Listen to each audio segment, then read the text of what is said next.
In California, I found a man named Marcus, and he's bringing back one of the greatest guard dogs in all of history, the American Molossus.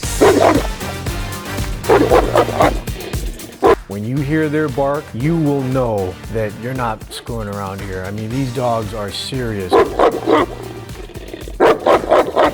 These dogs date back to Mesopotamia. They were the ultimate guard dog. While the men were out hunting, they left the Molossus back with the women and children to protect them from invaders. Marcus currently has one of the biggest puppies in the world. His name is Monstro. This guy is about 8 months old and weighs in at 174 pounds. This guy is a beast.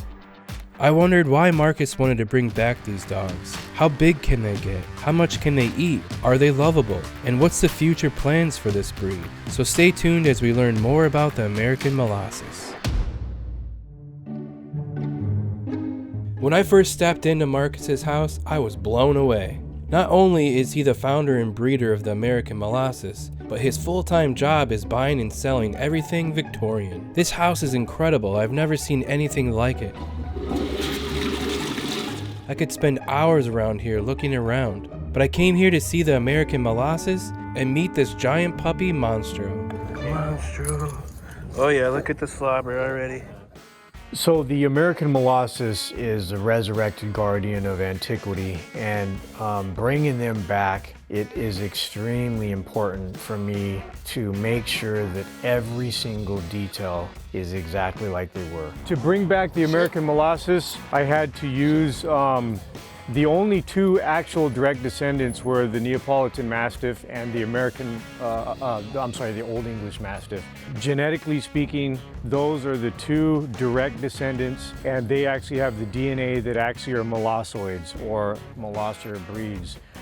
So this one here was bred by me. This is a Neapolitan Mastiff. That's Old World Valentino, and this is one that I would use for what I'm doing. This over here was an import. This is an Old English Mastiff, Genesis. I used these two specimens to help me with the project to bring back the ancient Molossus, now known as the American Molossus. So what are the features of the American Molossus? They're large, imposing, powerful, strong rears, huge chest, big bones, big rib cage, a terrible bite, and they are a heavy brindled color, so they're very hard to see at night, and they were bred specifically to protect and guard. So this particular pup right here is Old World Monstro.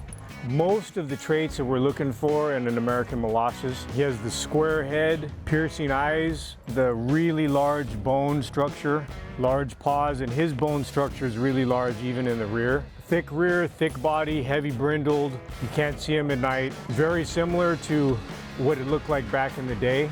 Really love Monstro and his development. He right now is the biggest American Molossus to date. Come on, Bubba's. Come here. Come here. One thing I really wanted to know is how much do these guys eat? Vince, Marcus's best friend and co-owner of Monstro, shows me what he does every day to prepare the food. Dry food, got a little wet, and their vitamins. Like I said before, I do use lamb's milk, which helps out a lot. It helps them with the girth, help them grow. These guys eat a bag of food each week, and Vince spends around $100 a week feeding them. Look at them, see how they perk up all of a sudden? They say, hey, what do we got here, Daddy? What do we got here, Papas? You going hungry? You hungry? Come here, Papas, come on. Come on. Once Vince fed the dogs, Monstro ate all of his food, and then a little while later went over and ate all of Genesis's food. This dog can eat. Look at him, he's going for more food. Look at that guy. He does like to eat.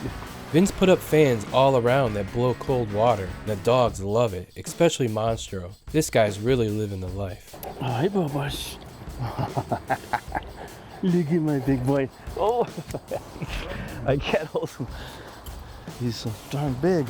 This is very normal. And sometimes they shake their head. And one time I had a drink on the table and didn't notice, but that thing went right inside my cup and took a swig and But you gotta love them. Another thing I wanted to know is, how lovable are these dogs? And from what I can see, they're big, giant, cuddly bears. And Vince really does love them. Keeping that in mind, I would say they're very protective of their territory and who's in it. So these dogs here are extremely special to me. I've dedicated a large portion of my life and time to bring this special breed back. And because of that, I try to have a lot of control over who has these special dogs. They're very large, very powerful, and they can't just go to anybody. Some of the owners of the Molossus stopped by the park to talk about their dogs. It was really interesting to hear about all the different functions that the dogs have. One dog, Athena, is a service dog. Hello, this is Athena. She's 11 months today. She is our companion. She actually helps Yvette, my wife here, for mobility. I have a history of PTSD and still struggle with that, so it's awesome. She knows when I'm having my attacks and stuff, so she'll just get up next to me and she calms it right down, and vice versa, you know. One dog named Old World Sheba serves as house protection for a fugitive recovery agent in Bakersfield, California. Bakersfield's a kind of rough town, so I wanted the biggest dog and I can have for protection, so that's why I got Old World Sheba. I had people look over the gate before, and you know, they see this dog and they change their mind about jumping in the yard. Oh, yeah, she's really good with the kids. I mean, I have 2 sons and a daughter at home. She's really good with all my kids. They could walk her, everything. But if she doesn't know you, she's not letting you in the house for sure. Yeah, other than the slobber, I mean, she's the perfect dog. Doesn't get no bigger or better than American Molossus.